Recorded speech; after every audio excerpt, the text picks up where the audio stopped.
Welcome to The Choice to Grow.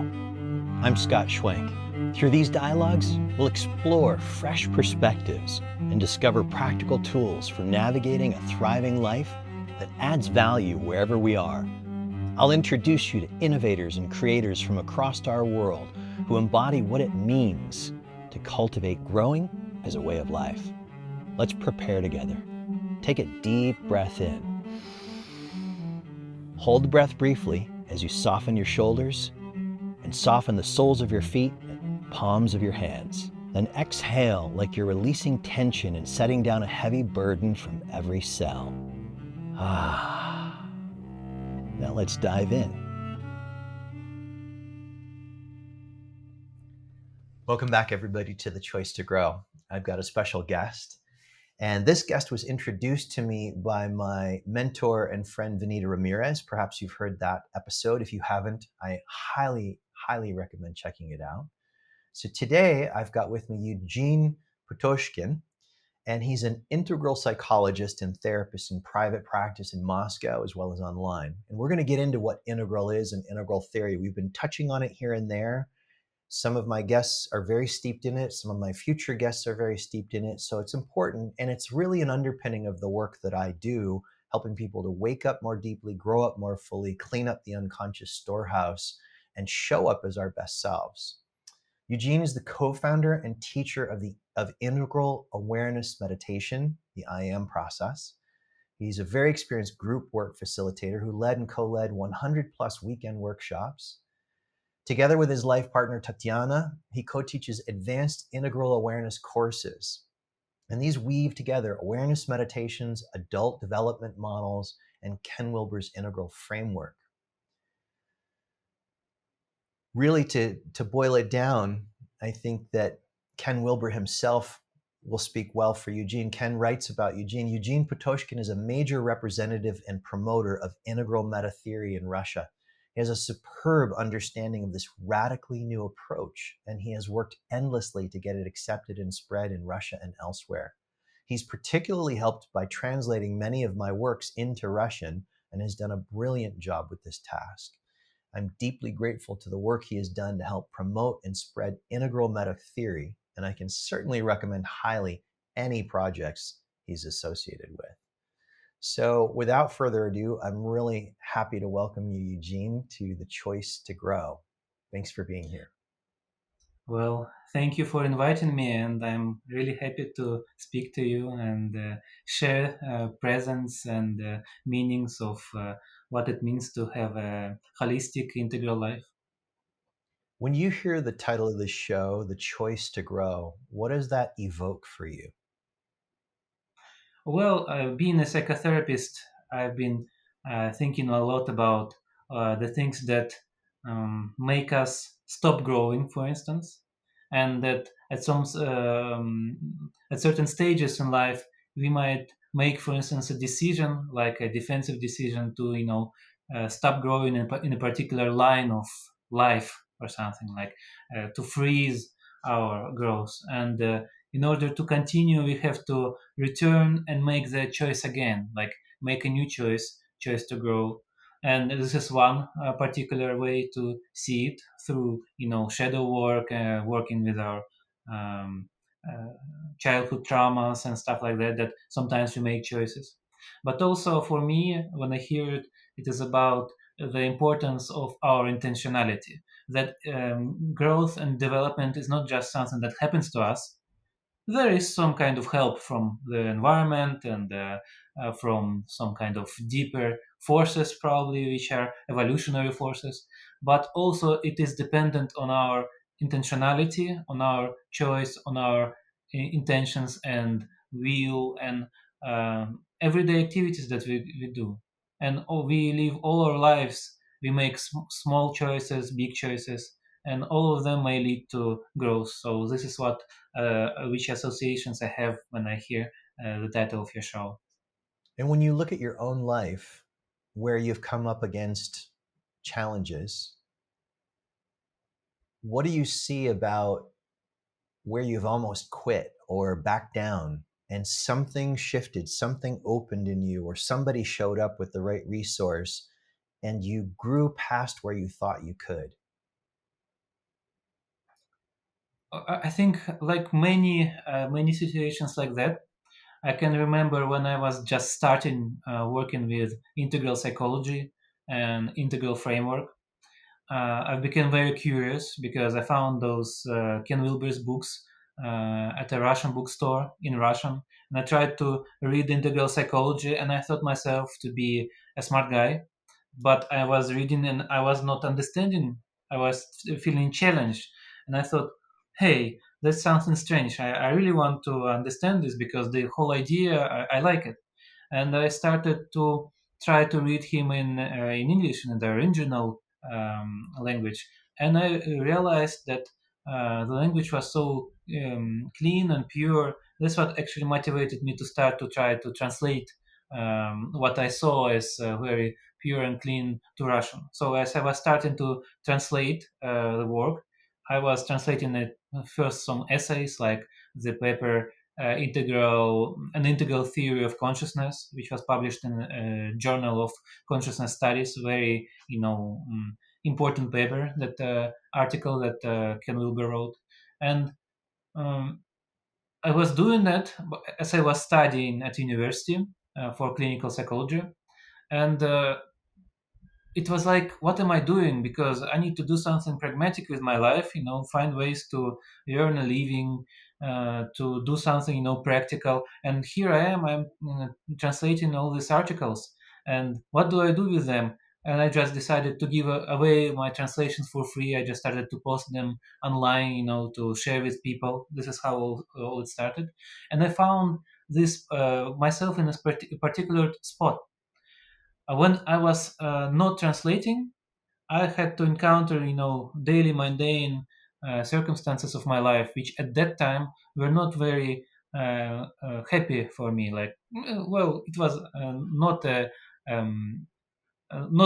life I dreamt of. Like, there were some things that I was frustrated about, and I was feeling a bit depressed. And then I realized, when every time I started to translate, some kind of blissful state of awareness started to arise in me. I was feeling happy, and I realized that maybe I should follow my bliss. And I made this choice to continue translating Ken's work. And lo and behold, almost 20 years later, I'm a professional translator of Ken Wilber's books. I translated about a dozen to Russian, and also edited a few Russian translations.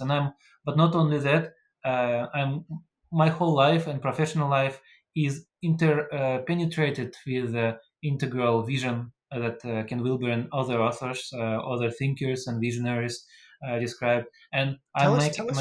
Tell us what that is, because before we go too far, for the average person listening, which is, I wouldn't call an average person listening to this show, you've got some interest listeners in choosing to grow, and you've explored different things most likely, but you may not have encountered integral theory, or like many people who've encountered integral theory but not really read much about it, you may have gone, oh my God, this man's vocabulary is so big and it just sounds so heady. But those of us who've actually gotten into the ocean of integral theory and gotten into the experience of it have realized something priceless. Tell us a bit about it in a way that people who don't have exposure can really begin to understand and see how they map it into their own life, their own way of moving through moments. Sure. At first, people think it's kind of, conceptual framework, some kind of mental heady stuff, which is not true. As you hear from my story, I encountered what later learned that it happens in some other instances. It is called transmission, like a direct transmission of some state of consciousness or state of awareness, or even experience of heightened, elevated being in my case, which I uh, gained through texts. And actually, integral is a space of how to live life.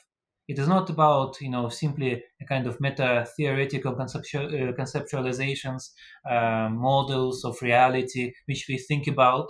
It can be helpful. It is a map, but it is a map of paths that we can traverse. And when I started, I'll finish my thought. I thought that these activities are purely, like purely creative flow and maybe service to humanity, but they're not practical. And now all my professional life is built around this integral framework because it is very practical. And I'm translating currently Ken Wilber's recent book, Finding Radical Wholeness, where he actually provides a very nice way to introduce integral vision to everybody in a very simple way. Usually, it is introduced in a different way, but he kind of found a way to really pack it in a very easy several elements. So he speaks that there is this universe of wholeness. Whole universe is a holistic entity which is very interconnected, and we can gain access to this big wholeness of the universe. But there are various paths that we need to go through to gain access to this big wholeness. And those are various kinds of wholenesses and various kinds of activities which open up for us this wholeness. And wholeness is a sense of, like, it can be understood as singular versus systemic, or one event versus understanding the context of the event and the series of events. This is kind of wholeness, for instance, that we can encounter. Like, uh, am I just a hand or am I the full body? Am I just a full body or I'm also a mind and stuff like that? So the more elements we bring in, the more wholeness we get to, and it feels vibrant. The more we are whole, the more we are vibrant in our lives, and the more we are able to navigate through challenges of life. And Wilber says that we have a few kinds of wholenesses. The first one, he says, is one of the most important. And this is the wholeness called the wholeness of waking up. And it is the wholeness of waking up to our states of presence towards what in some traditions is called like Buddhahood, or in others salvation. Generally, like a transformation of our state of being from a more fragmented to a state of presence where we are in a simplified terms. If I speak in very simple terms, we feel and experience direct unity with everything that is arising moment to moment.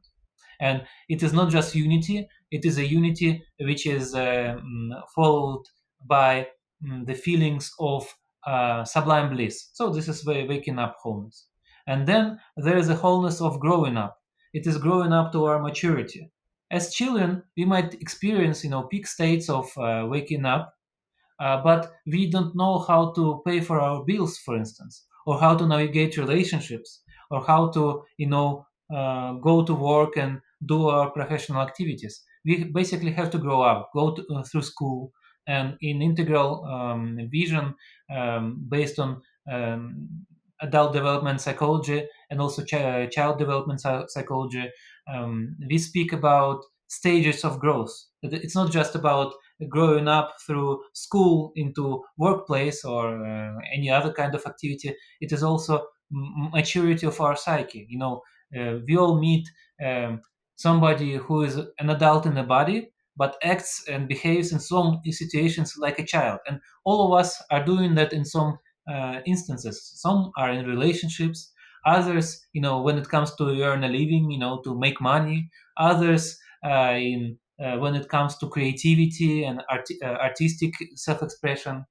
All kinds of lines of development can be participating. So this is the path of growing up towards greater maturity, which doesn't end when we graduate from school. It is the continuous lifelong journey towards increasing capacity to take perspectives on life, the more and more complex perspective of taking into account more and more various aspects and sides of life. And the better we do it, the more holistic and whole our life becomes. And another way towards wholeness that we need to combine with the previous two is the way of cleaning up. Cleaning up is actually the traumas and subpersonalities, shadows, hidden voices, undigested experiences from childhood or even adolescence or even adult life that we might have in our system, which we don't recognize as our own. And we often project it onto situations and other people. And we say, like, I'm not angry, but the whole world around is so angry. And I'm not angry at all. Anger is not my property. But all human beings can be angry. And if I don't feel my anger, which occasionally could arise, I'm deluded and I need to reintegrate this anger. It doesn't mean I become an angry person, but it means I get back this energy of anger. Anger is the easiest example, but there could be other examples like intelligence, brilliance. Oh, he's so brilliant, or she's so brilliant, or she's so beautiful, and I don't understand my own inside internal beauty. And this is like kind of energy which I can return to myself in a process of psychotherapy or self work. Many ways to for this wholeness of cleaning up. Another way to get to wholeness is to, and which needs to be combined with the previous ways, is the wholeness of opening up. We grow up, but we grow up not in a singular way. We actually have multiple streams of development or multiple lines of development. We can have intellectual capacities, we can have emotional intelligence, spiritual intelligence, moral intelligence, social intelligence, even financial intelligence, all sorts of intelligences that could be like body, kinesthetic intelligence, musical intelligence. And if we are well developed in one kind of intelligence or line of development, it doesn't mean we are well developed in another. So, for instance, we can be very smart but emotionally mature, or we can be emotionally mature but financially very not smart. So, we need to find out which lines of development or intelligences are important for us in our life, which we need to develop further to some degree, so we would adapt to life in a better way, so we would be more whole again, maybe successful, maybe more heartful, maybe more, maybe even we need to upgrade our cognitive intelligence or intellect. So for everyone it is like a specific thing. So for everyone is different. So every one of us has their own unique set of intelligences that we need to use more. Some we don't need to use that much. Like for some people, musical intelligence is very important, but for others, it's more about logical and mathematical intelligence, about doing equations because they're professional mathematicians. So everyone is different. And the last kind of wholeness that Ken Wilber speaks about is the wholeness of showing up. And it means like just that, to show up to different areas of life. And in integral meta theory there are four basic areas of life that we need to show up to embody, to activate, to use, and to be present and co-present with. One of them is consciousness, is developing our ability to be present with our experiences. Another is our embodiment, not just how we feel our body from our consciousness, but also the nutrients, the behaviors. Like, do we make those 10,000 steps every day? Do we go out and spend time in nature and stuff like that? So kind of specific behaviors, or are we effective doing phone calls if our work requires our doing phone calls or conference calls? Like specific behaviors, we need to embody them and we need to take care of them. We need to take care of the health of our organism.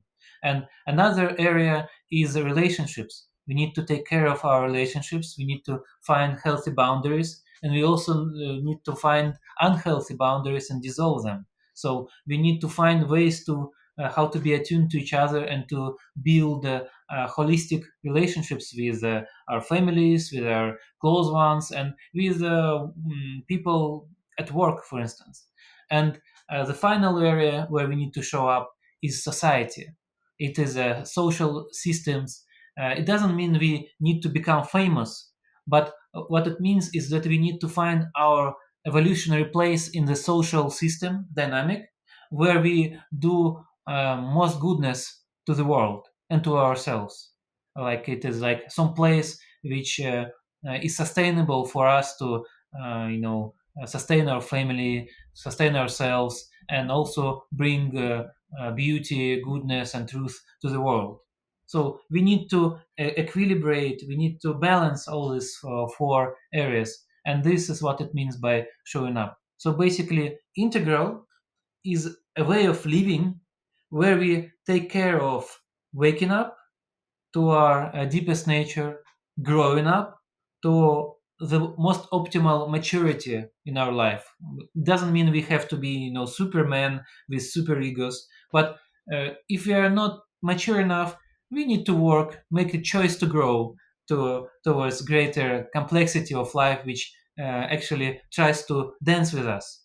The third thing is to clean up, because we have some potentials, energies, qualities, anything which we forgot sometime in the past, which we dissociated, repressed, and we need some basic psychotherapy or shadow work to return those aspects of ourselves. And we would feel immediately more energy, more wholeness, more joy in life after we do this work. Of course, for some people, it requires more work. For others, a little bit less work in some instances. And some people like me, I think it is a lifelong journey to recover your shadow, because shadow is actually something that always might happen, and we always, like through feedback loops, try to reintegrate it. And opening up is to see which lines of development, intelligences I really need to um, bring to greater maturity. And it is very important in psychotherapy, because there are smart people who always wonder why they have some trouble in relationship, and they try to become even smarter, but they need to become smarter in relationship. So maybe trying to do some relational training, to do some empathy training, it could really help them in improving their relationship, not thinking through, but feeling through relationship. And there is a dozen of or more of lines of development or intelligences that we can improve given our life circumstances. And then showing up, and showing up, of course, there's these four big areas, but for me, it is also to show up to life flow of dialogue with the universe and people and our own selves. Like sometimes we might feel that we are not living up to our life, we are not showing up to some essential aspects of our life, and we need to consider this and take care of ourselves, and then maybe make a choice to actually show up, even though in the beginning it could be scary, we could be afraid. Always by when we have to do something new, like show up in some area where we really feel we need to show up, but it's something like we never done it before. It's all right to feel, nervous and worry and stuff like that. But this imperative that we need to really to show up, because the commonwealth of human beings and other beings, all sentient beings, they all need our presence, our proactive, intentional presence, bringing good and beauty and truth to life.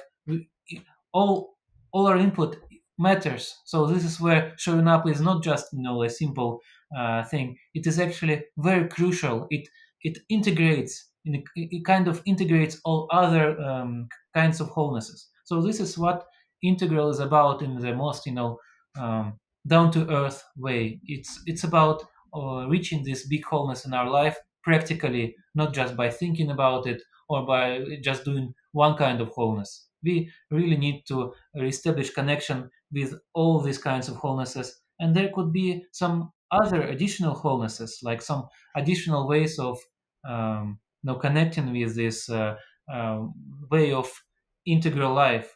For instance, Ken Wilber doesn't speak about it in his recent book, but the types lens, like Enneagram types or MBTI types or other typologies, they bring a sort of wholeness which is very necessary. It is the wholeness of understanding your character, your type, and your destiny.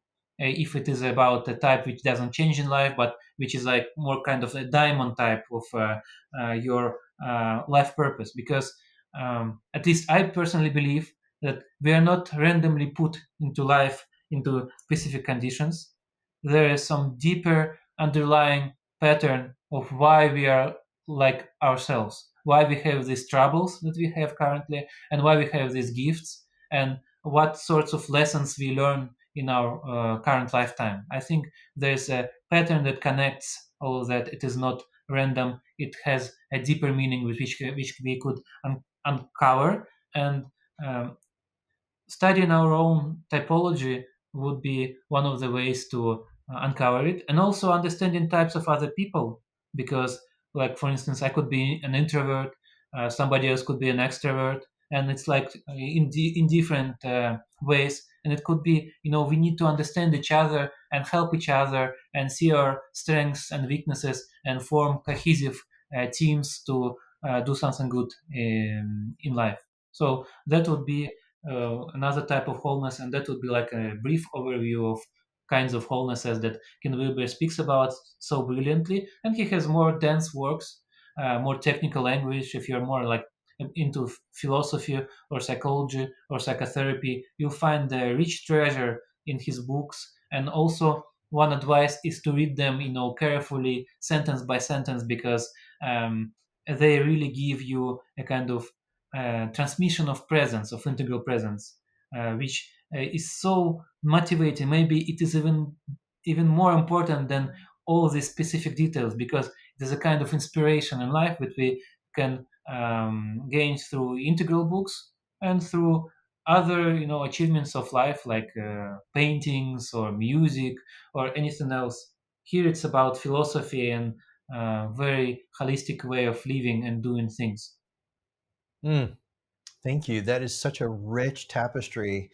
And I encourage you listeners to consider re-listening to it if something is catching you. And, you know, if you're at all like my experience as a listener, even though I'm very familiar with these terms over the many years, where I'm really hanging out and listening to Eugene is there is a transmission. You're so steeped and cooked in this material that there's the words happening, but where I'm locating myself is in this kind of vibrational experience that's behind the words, which I almost want to call mysticism. And in fact, over your shoulder, I'm seeing a book with the rainbow body, what the Buddhists call the rainbow body, that Daniel P. Brown translated. What what is your relationship to mysticism, and how does mysticism weave through everything you've just told us in terms of practical applications for whether it's waking up, growing up, cleaning up, or showing up? Or does it only fit into one of those areas? Well, yeah, mysticism basically points out towards what is some people call a spiritual or transpersonal dimension of life, and this is the strongest. For me, it's the strongest allure and strongest part of integral vision, uh, which is Ken Wilber is one of the participants of this collective integral vision, but there has been many other visionaries, not just contemporaries, but also in ancient times, who have been seeing this unity of reality, and this unity of reality, it opens up in experience which is beyond words and beyond even emotional feelings, a kind of space of awareness. And this space of awareness is a kind of space of spiritual awareness, that we realize that there is this unity in our consciousnesses.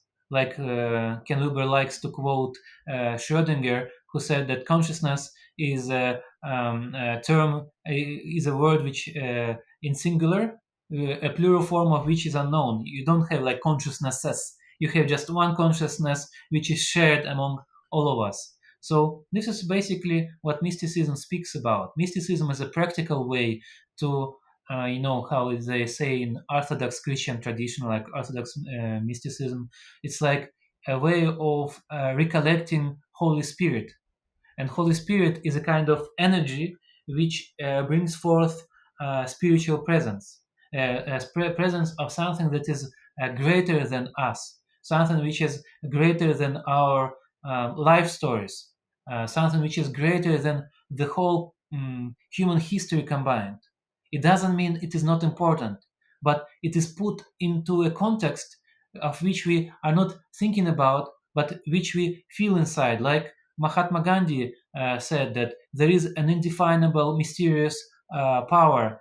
I feel it, though I do not see it. And this force or power, it was driving him as a mystic in some way. And but it is not about those legendary heroes and leaders of the humanity, and we are simple people who have no access to it, because by virtue of our own consciousness and awareness, if we train in some kind of discipline of contemplation or meditation or prayer, we can get access to um, the layer of our own conscious experience, which is beyond concepts and emotions and stories and limiting beliefs, and it is eternally present, and it is, they call it, ever present ground of being.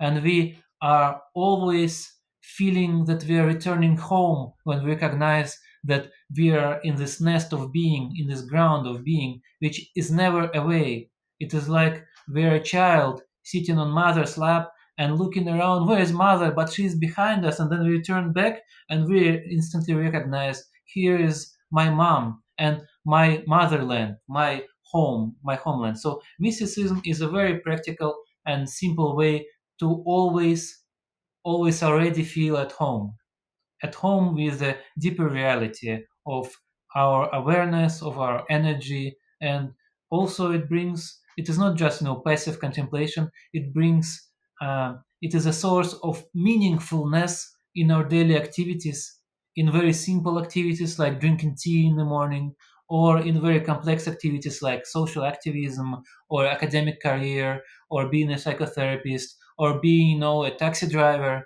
or anybody else. So this is what mysticism is about. And like integral framework, can be sometimes understood as some kind of rational thing, which is about how to structure your life and think about life. But actually, beneath it, at the explicit foundation of integral vision, is this mystical relationship to life. Mystical relationship to life means being very intimate with everything, everyone, arising moment to moment in our perception. We go beyond any narrow judgments about reality. What is important, what is not important, what is inside, what is outside. For some people, what is outside is more important than what is inside. For others, what's inside is more important than what is outside. And for a mystic, everything is inside and everything is outside. It is a kind of unity of experience, which actually creates one of the biggest wholenesses that you can have. It is the wholeness of pulsating creativity, and unity with the source of everything, at least subjectively. You can have different interpretations of what it means objectively, ontologically, but subjectively, in terms of your well-being, you are living as if you're living the most meaningful and rich life ever. And this is what mysticism means. Hmm. Wholeness. It sounds like it's another doorway for recognizing that everything is already whole. And as I dissolve the illusionary boundaries of separation, I get to taste more and more and more of this, and then notice in my life experiences moving around through my life story, where does that wholeness seem to slip away? And that seems like those are the key opportunities that life is pointing out to grow and open up into greater wholeness. Indeed, and it is you can say it's a wholeness of waking up and also staying awake. Staying awake not in terms of not sleeping, but staying awake even while you're sleeping or dreaming. There are kind of specific yogas or methods of cultivating awareness even in a dreaming state or in a deep sleep state. But for most of us, like for me, staying awake when I'm awake, like when I'm in my waking life, would be a very great um, discipline, a yoga, you could say, like a yoga of staying awake where we are awake. And in this awakeness, what integral shows that this awakeness per se, it shows the, like It shows the walls of the container, but it doesn't necessarily make um, the things that are contained in this container disappear. It highlights their importance, and that's why you become fallen in love with all the events in life. True mysticism is not a separation from reality.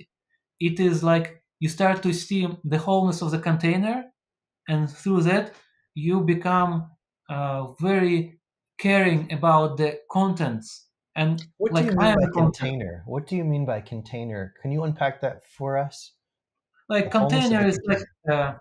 like some kind of room or space which has walls. Okay. uh, let's say it's the room of our life with Okay. walls, and as if we are living without understanding. There are these walls which bring some context, and then we start to understand and see the walls of this room, and through that we see the things in the room, like different things, like a cup or a person, and all of them start to shine when we see the room. Like Tatiana, like my life partner, she's a psychologist, psychotherapist, but she is also in her first education interior designer. So if you are aware of interior design, you understand how interior design of a room makes difference. So basically, mysticism is becoming, aware of the transcendental interior design of the room of The life. transcendental interior design of life. That is just an incredible phrase. The transcendental interior design of life. Oh my God, I love that. All metaphors have their limitation. In this case, this room has no walls. This room has no floor, and this room has no, ceiling. It is boundless, and this is this boundless room, boundless container in which all our life events arise. Life events and things and uh, everything that we deem important or non-important, they all arise there, and they become very, beautiful when we see them through the lens of seeing the eternity and this boundless space of eternal being, actually eternal, never ending, unceasing, uninterrupted, constant choice to be. This is what, for me, the universe is about. Universe is the constant, moment by moment choice to be. And you cannot even imagine a choice not to be, because this is already happening. Being is already there. It is a constant creative choice to be and bring forth new ways of manifestation. And this is also a kind of way of how some mystics would make relationship with their reality and with other people and with all events. They can be very simple-minded. In some ways, people work in very simple work, very simple jobs, but they see it all in the context of eternity and even beyond that. Hmm. Yeah, as you say, eternal being. I sit here and curious about timeless, boundless being. I know that at later stages one can have to work out that confusion of the difference between uh, timelessness and boundlessness and uh, eternality and infinity. Yeah, and step away, completely from the flow of time and from the um, any limitation of space. Yet those continue to arise as beautiful, magnificent. How do you call them? Um, like these beautiful palaces, like palace of reality, like these beautiful mandalas in which all everything is contained within, but um, your true identity even beyond that. But there is, of course, many layers. But it is also a thing about the mystical path, at least in non-dual traditions, is that the path is always the ground and is always the fruit. So there cannot be any no. uh, trying to speed up your process, because the very thought of speeding up the process means that there is something incomplete in the now. That I'm concerned with eternity, not with boundless, not this spaceless uh, thing. So I need to move on. I really need to go quicker, and it creates a thought that this is not perfect, but this is all can be seen as a perfect manifestation of actually this is what integral um, vision brings to us. It is the kind of evolutionary mysticism that the whole universe, its purpose not to undo itself, not to, for us not to leave this planet or this leave this universe into some formless realm, but we are actually co-participating in the cosmic creation, in the vibration, pulsation of creativity, and the whole evolution. In some models, it is like almost 14 billion years of evolution. All of that is a creative process in which we co-participate, and all of it is it is a self-contained purity, self manifesting realization of creativity. You cannot say that the artist's creation is like something we need to get rid of. No, we continue co-create. So uh, for some of us, this co-creation can be about getting into this timeless, boundless, and non-conceptually unspoken.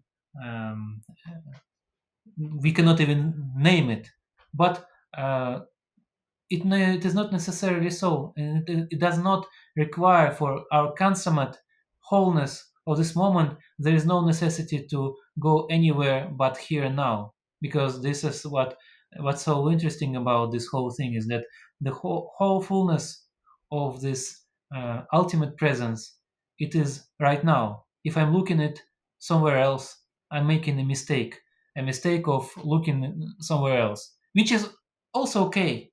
I can then enjoy this process of seeking, but then I could just, you know, sit down and um, feel as if all business that I had, everything that I was aspiring to, all tasks that I had on my to do list, all done, all things are done, all things are complete, everything is accomplished in this moment, and feel this immediate fullness of freedom. That is a delicious pointing out instruction, to actually imagine everything that we could ever want to accomplish is already done, and to just rest there, aware, present, and see what's noticed. I've never recalled having it pointed out quite that way. And it's an immediate experience for me of this overflowing fullness. And by full, like, I don't mean full of, you know, tea or full of food, like full of, well, wholeness. Yeah, I come back to the recycling the words we've been using, full of wholeness, like nowhere to go, nothing to get, nothing to avoid, everything already here and full and delicious, absolutely delicious. Eugene, what is your particular orientation at this point in terms of the path of growing up, or sorry, waking up for yourself, the mysticism that you're called to, that seduces you into deeper wholeness? Yeah, there is kind of it's a tricky question, because I have definitely affinity with certain Indo-Tibetan traditions, like Dzogchen first and foremost, and Sumaha Mudra. You mentioned Daniel P. Brown, whom I respect a lot, and I respect a lot Dustin DiPerna, for instance, and so many others. I translated one small book by Tralya Kyabgon Rinpoche about Yogacara and Mahamudra. It is a very small one, but I tried to give it as a gift, because I really like that book to the practitioners. So I definitely have a lot of fondness to the tradition. Yet I also have fondness to general current of non-duality. Sometimes it is called tantric traditions, but nowadays tantra is associated with some kind of relational, emotional trainings and sexual activities, which is not necessarily in any way related to this deepest tantric current. But I'm very interested in studying visions of, for instance, this great tradition of Kashmir Shaivism. Like I really feel it looks at the same non-duality from a different angle, uh, aesthetic angle, while Buddhism often looks at it from wisdom and compassion angle.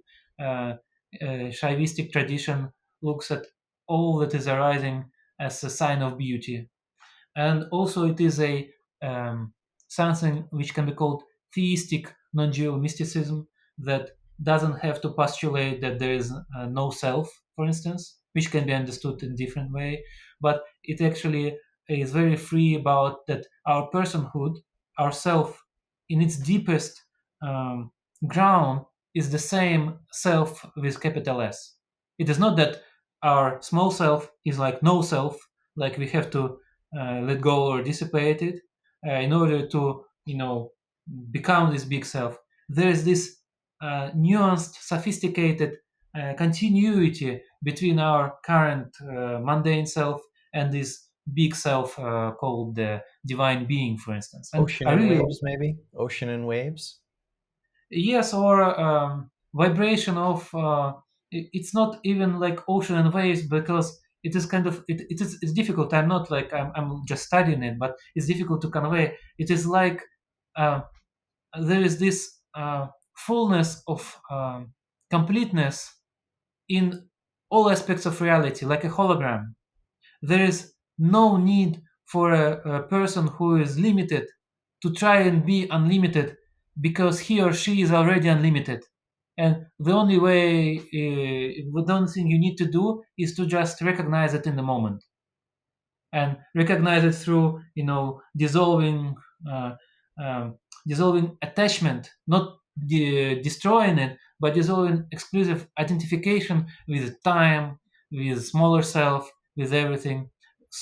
Smaller self itself is not an obstacle. It is actually a medium through which spirit is shining. So I really like that, and I cannot limit myself to just one specific tradition. But I'm also very interested in Christian mysticism, in in various traditions, from Orthodox Christianity to Meister Eckhart's profound, brilliant, non-dualistic instructions. So I'm very curious about that. So I come to a conclusion that I'm interested in the awareness-based path. If you write awareness with capital A, then all of that is a treasure trove of awareness. Like this is the biggest teacher. Um, uh, of course, you need traditions to help with pointing out instructions, but the biggest and the innermost teacher, the sublime spiritual teacher, is awareness, which we cannot say my awareness or your awareness. It's just shared awareness of cosmic being. So I'm really curious about that because it has very practical implications to life. I look at all simple things in life differently when I'm in contact with this even prospect, even inspiration of being um, in the state of recognizing ever-present awareness, and which cannot be described in any way. Some people try to describe it as a boundless space, for instance. It is like a space, but it is not like physical space, but it is a living space which is vibrant and full of energy, full of light, and yet even that doesn't capture it, because oh divine, you are beyond any qualifications, and I am just a very small particle in this ocean of awareness. Yet in this mystery, this particleness of mine is in full connectedness with the larger whole. Oh divine, how sublime this paradox of reality, that I don't have to be anything but this moment, anything other than what is right now, and yet I'm in full recognition of uh, the mystery of being, and I try to relate to you, oh divine being. I try to get to know you better. So this is probably an essence of many spiritual traditions, not even non-dualistic ones, but all the rich spiritual legacy which we have to preserve, because the current days conditions, they make conditions for preserving them, because the internet and globalized society, we can actually travel and meet somebody and meet some group and study and books, electronic books, but also because we have so many distractions, like which are not bad in themselves, but they engulf our lives, like smartphones, social media, uh, movies. All of that is great in itself, but if we pay full attention to them, we forget about the legacy of the spiritual traditions, and then we lose them, because they have to be given from heart to heart, from mind to mind, from soul to soul, in this direct lineage, because this is the tricky thing about this play of the universe, that it is very personal in a sense. Even in personalistic traditions, they're continuated through personal contact. So we really have to be, I think about it as like a red book, the red book of rare, flora and fauna, and rare spiritual insights, which are not just insights, they're whole systems which we need to learn how to cultivate in our life. So that just caught my attention. It sounds like you're pointing out there are different types of red books. I thought you were going to specifically talk about Carl Jung. So red book sounds like it's a conventional or a convention or a term that points at a certain style of sharing something. Is that, am I following you? Well, red book is like a red book of very rare species. It's like the book in which there are like animals and plants are written down, which you cannot hunt or collect, because they are very rare. You have to preserve them in your, like natural reserves. Hmm, Uh, got I it. meant it in this sense. Yeah. Okay. And then the other thing that really just jumps out at me, partially because of the where I sit as a teacher and as a facilitator, in two lineage streams of Kashmir Shaivism and Srividya Tantra, which are very co-informed and interpenetrative. It's been said that Srividya is the practices, by some, not all, that is the practices, and Kashmir Shaivism is the underpinning philosophy that explains or contextualizes what we're doing and why we're doing it. For example, for those of you who these terms are new, Kashmir Shaivism, in fact, I've got a course coming out from Unity that's in launch right now, where the spine of it is the Pratibhignya Hridayam, which is a big, beautiful Sanskrit word that means the heart or the essence of the teachings of waking up to reality. And so these 20 sutras show us how consciousness got lost and distracted and how it can find its way back to recognizing wholeness again. And it is not just waking up to reality, it is in particular the self-recognition doctrine, which means that this like every moment is fully complete. Like if we use this more like great completion or perfection metaphor, it everything is done, and what we do is recognize it moment by moment effortlessly. So this effortlessness of recognition of the true nature of this moment of our experience is this kind of self-recognition doctrine, which can be assisted with other kinds of methods, which can be more like some take effort, some other less effort. But this is the highest path of spontaneous recognition of that everything is good. It's all good actually. It is everything is a goodness, and everything is beauty, and everything is truth. Of course, within this container of ultimate goodness, truth, and beauty, there are some things which are ugly. There are some things which are not that good. Some things which are untrue, uh, which is important for our daily activities. And it is also important to simultaneously to be connected with this ever-present moment of fullness and truthfulness and beauty and goodness and full presence of spirit. Let's come back to the importance, because there's such a conversation in certain circles about the time of the guru is gone or dead.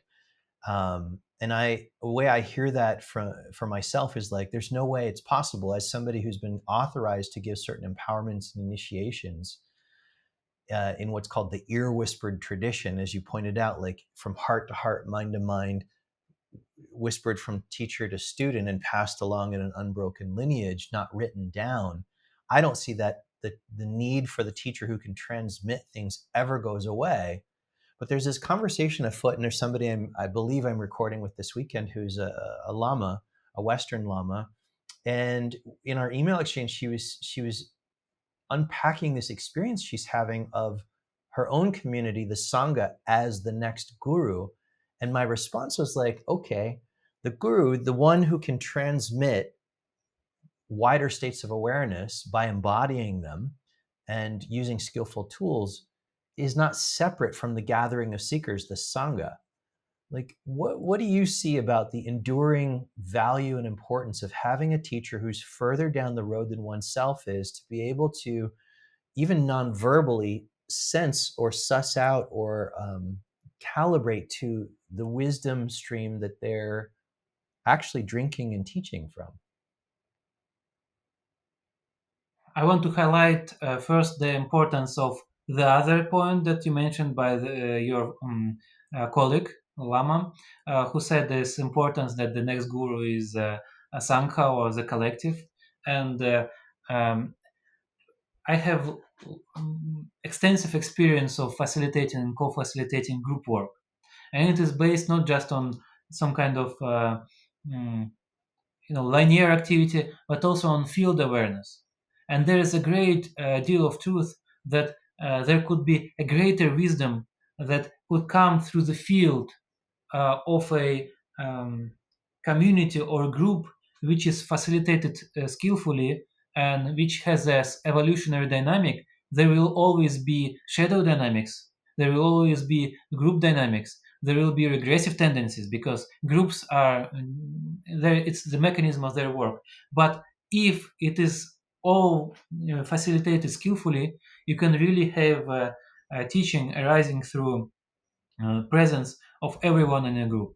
In this sense, I definitely agree that Sangha or a community of practitioners or a group of practitioners, it could uh, function as the teacher. Guru means teacher, in a sense. It means teacher or the medium through which a teaching arises. And a teaching in this case is a psychoactive teaching of transforming one's own consciousness or mind or soul or heart, or however you put it. So, in this sense, I totally agree with this. And at the same time, it doesn't happen just like that. If you put just people without a skillful facilitation of some people who have been doing it for years, who can help spirit or even not spirit, even mundane, some more mundane professional psychological skills shine through or self-expression shine through a person, often groups start to become, for instance, toxic or regressive or hijacked by lesser activities. So you really have to have guides in groups. So a guru or a teacher, in this sense, in this modern 21st century sense, could be seen as a guide for best practices of know-how, of and also of not just explicit conceptual knowledge of how to facilitate things, how to teach, how to give instructions, but also the tacit knowledge of having gone through thousands of episodes, thousands of situations in group setting and working with people. So, in this sense, I think that uh, the role of a guide or a teacher or a guru, it will be increased. Actually, we need more skillful, more integral teachers who can take care of all the five or more elements or paths towards wholeness that we discussed in the beginning of this conversation. They need to do definitely a lot of cleaning up because many problems with gurus, why we want to get rid of teachers, is because they're human beings and they're so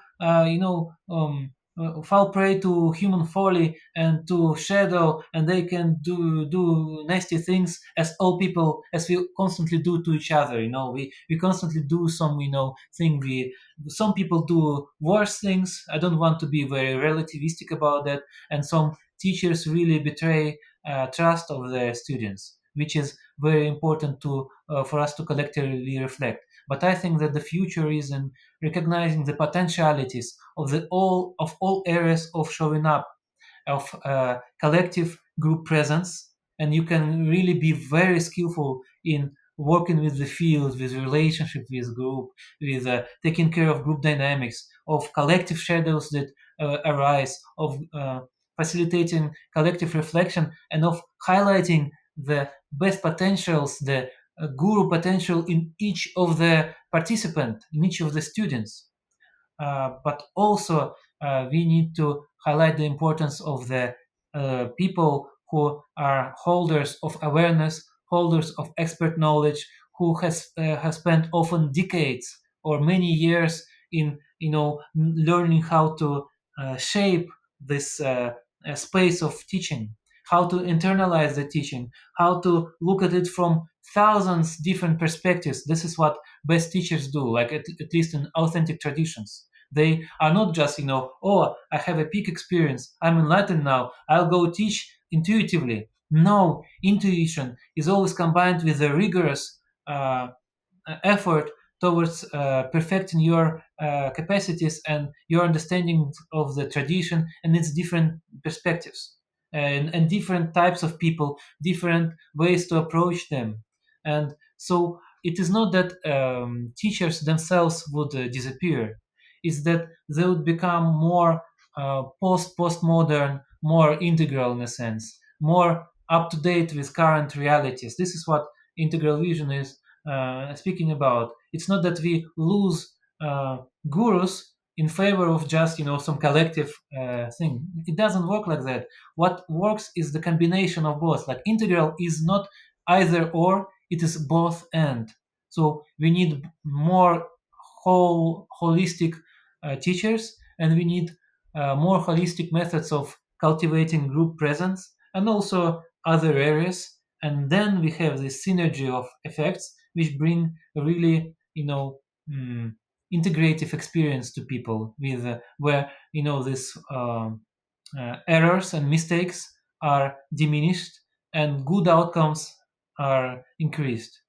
But I agree with this criticism of the guru era, that if we rely on to a strictly authoritarian model where there is this patriarchal or matriarchal figure which is the absolute subject, and everybody is an object of this subject, and this subject, him or herself, then does not allow any reflection, any objectification. It is basically a place where narcissism actually hides, because a nature of narcissism is that I use spirituality in order to hide my self. I don't want to be objectified, because objectification of myself, that I am seen by somebody, not like that I'm seeing everybody else, but everybody sees only guru in me, but not my personality.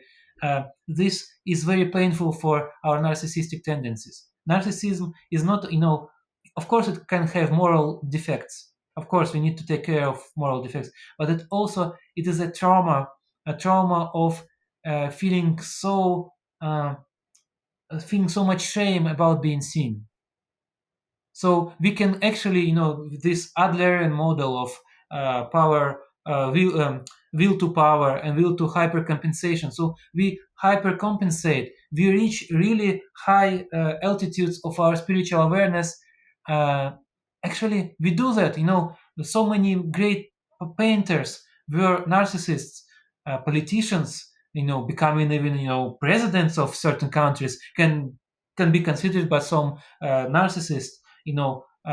Surgeons can be very good surgeons and narcissists. There are many narcissists among psychotherapists, because they can be even good psychotherapists in some sense, but they're narcissists. And among spiritual teachers, it is proven that there could be narcissism hidden in some ways, in which needs to be excavated and we need to find ways how to collectively and individually heal this narcissistic trauma and to feel at ease um, in the situations when I'm being seen as vulnerable, as limited, as a smaller self.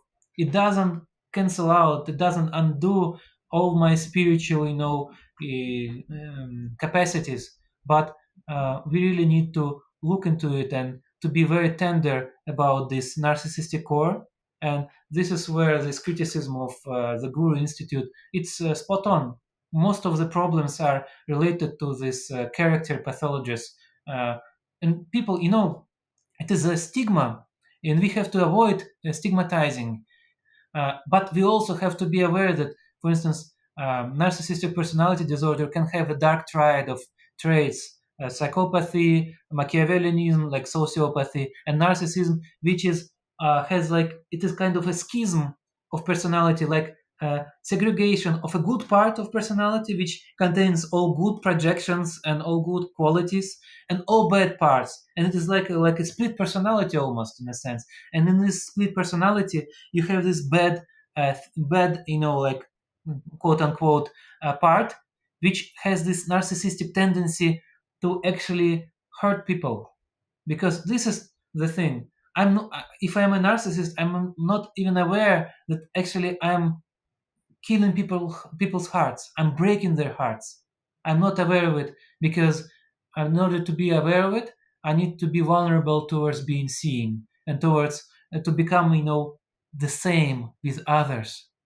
And being a spiritual guru, a psychotherapist, an artist, an actor or an actress, anybody, it brings, it elevates you and it helps for some time to defend yourself or myself from, this plain, simple feeling of being human. Mm.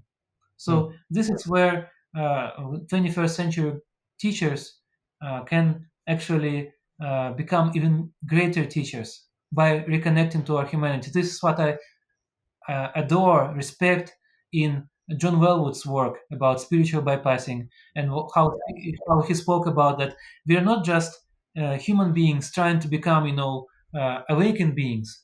We are also beings of awakening trying to become human beings, trying to embody our human vulnerabilities. So, in this sense, of course, there are these dialectics of gurus. I agree that we need to reflect upon it and we need to do thesis, antithesis, and then try to find synthesis out of these polarities. Mm. There's so many things that I could just continue to dialogue with you about endlessly for days on end. I think we're going to have to find a way to meet in person and do just that, rent a cool house somewhere on the sea and just go for it. There's a question I like to ask every guest, and it's based on one of my favorite quotes from Shunryu Suzuki Roshi, who opened the Zen Center of San Francisco in the 1960s. And he would say, "Death is certain, the time is not. What is the most important thing?" Well, I think there can be different responses to that. And one is I'm always, by confronting a question like that when I'm facing this question, uh, the there is this temptation to just be silent.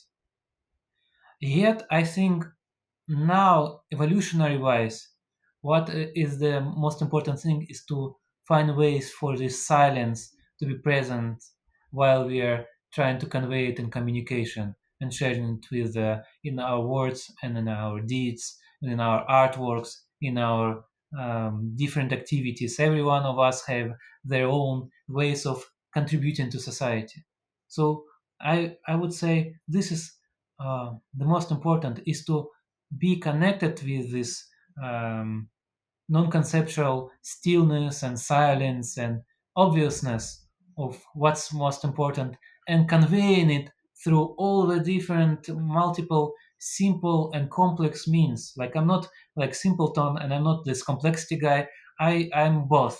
I think that all different gradations of reality of our human being are very important. And mm, I would also say that if I would think about the direct way towards anything that would resemble this big word of enlightenment or awakening, uh, before you get to know any mystical tradition or a contemplative school or a school of praying or a faith, before all of that, the direct route towards this or out of this is creativity. Because I believe that our creative way of living is this direct manifestation of divine will through us. That we are actually manifesting our energy in creativity, which is also the energy of the whole universe. This is what drives it.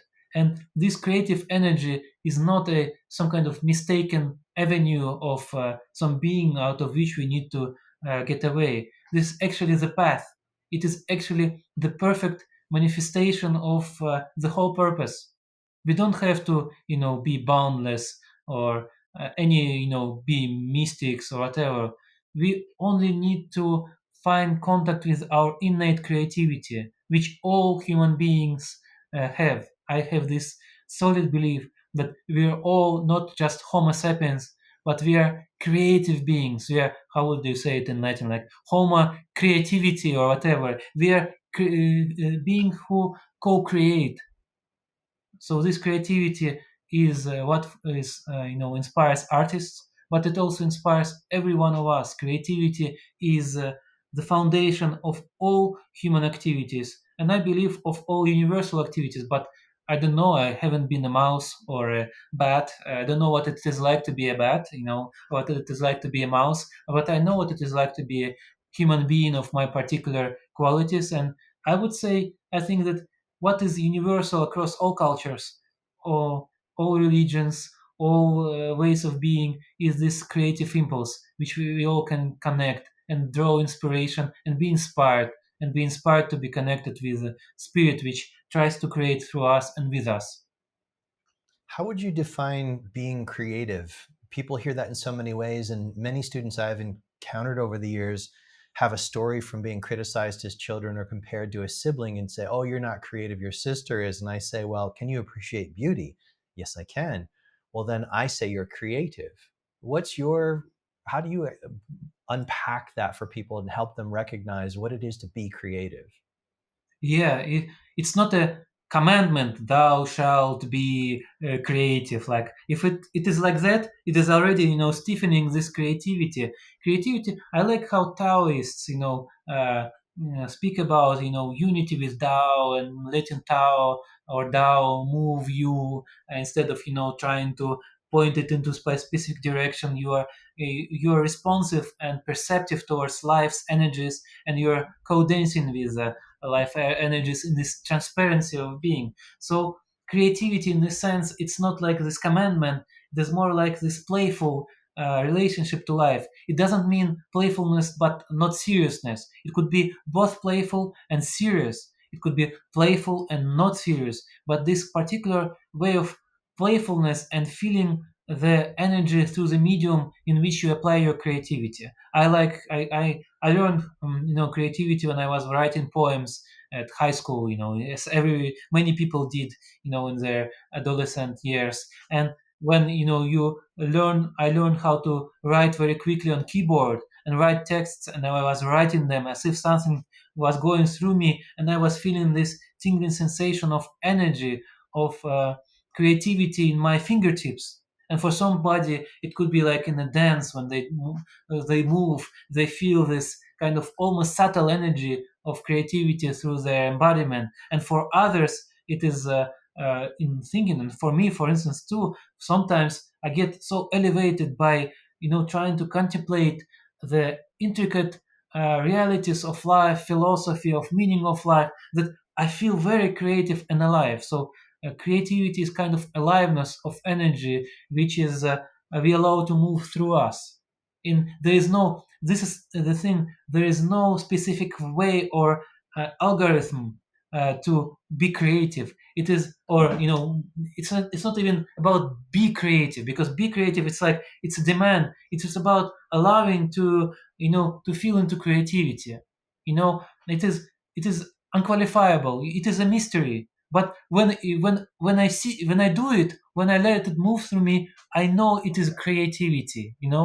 So explore, experiment, be playful. This is what in playful, not just, I have to be playful by becoming an actor to go to the drama circle. Of course, if it is your cup of tea, go for it. But it could be, being writing a poem, or painting a painting, or just speaking at a business meeting in some kind of way which you haven't spoken before. Or one mm, way to find connectedness with creativity is to try and practice some form of mindfulness or meditation, and 5 ways to go to stillness. And David Lynch recently passed. He wrote a really great book, Catching the Big Fish, or Catching a Big Fish. It has also a nice audiobook. I recommend it. And his metaphor is like you are doing meditation. You are trying to go for fishing for ideas, and for this in meditation, go into this silent space of rest. You're becoming at ease, and out of that, some impulse might arise. And this impulse would be this creative impulse. It could be a vision, it could be a hearing, it could be a movement, and you could explore. Everyone, we are all very different. So all of us have very own unique ways of creative life. And also, I believe everyone has their own kind of way of meditation. It cannot be, one meditation method for everyone. Meditation is something that arises creatively from within. And there is this wonderful scholar and practitioner, David Germano, who speaks about generative contemplation. He's a Dzogchen practitioner, he's a scholar, but he speaks about this universal generative contemplative tradition, which is universal across cultures, across different systems, that actually contemplation, it's like language. You learn it generatively. And this generative way is also a creative way, finding your own ways how to be connected with it. So this is, we could speak, for hours about it, and become, like just like improvisation into that. But I think if you, I don't know if I'm creative right now. I feel like it, like when I'm trying to convey it, I feel like this creativity. And if you listen to it, just don't listen just to words. Try to feel into this sort of, you can call it different names, like energy of it, and try to see what is your own way to resonate with this. It is not belonging to me or to you or to anyone. It belongs to all of us, the source of creativity. But David Lynch wrote a great book, so if you need more instructions, like he's like the guy about this creative flow. I've got to check that out. That's a book I remember when it came out, and I've always got so many books, probably like you, that I didn't yet engage with it. So I'll look out for that, and also this David Germano. Well, I think we're going to have a part two at some point in time. And I thank you so much for being here. Your passion is contagious. Your joy is contagious. Your stillness is contagious. And we're going to complete in a few moments by all of us listeners and you and I going into shared silence of just being together in quiet for about 10, 20 seconds at the end of this. Is there anything else you'd like to share with us to close out for today's dialogue? Yes, I would like to share the goodness, and if there is any goodness, and if there is what Buddhists, for instance, call merit. We did something good, and there is kind of a very good energy vibe about it. To share this vibe with all beings in all times and all worlds, that it would multiply and be shared across the universe. So this would be my desire and my sincere wish. So that everything, that if there is something good, it would multiply and be shared with everyone everywhere. May it be so. May it be so. So, everybody, if you're able to elongate your spine, soften the soles of your feet and the palms of your hands like you're opening imaginary fists with your imagination, let the exhale become long. And as you inhale, just choose to explore the possibility that you're sipping in truth, beauty, and goodness through every cell.